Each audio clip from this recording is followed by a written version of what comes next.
செங்கோட்டையனை சந்தித்த அதிமுகவின் முன்னாள் அமைச்சர் எடப்பாடி அதிர்ச்சி.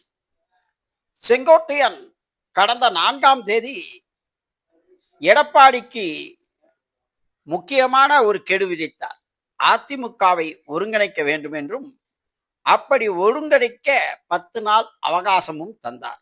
இந்த சூழலில் எடப்பாடி பழனிசாமி செங்கோட்டையனை மாவட்ட செயலாளர் பொறுப்பிலிருந்தும் அவருடைய ஆதரவாளர்களையும் கட்சி பொறுப்பிலிருந்தும் நீக்கினார். இச்சூழலில் செங்கோட்டையன் டெல்லி சென்று அமித்ஷா, நிர்மலா சீதாராமன் போன்ற அதிமுக முக்கிய நிர்வாகிகளை சந்தித்து பேசிவிட்டு வந்தார். அதன் பின்பு செங்கோட்டையனை தேடி ஏகப்பட்ட அதிமுக பிரமுகர்கள் வந்த நிலையில் எடப்பாடியின் தீவிர ஆதரவாளர் வெல்லமண்டி நடராஜன் இன்று செங்கோட்டையனை சந்தித்து பேசினார்.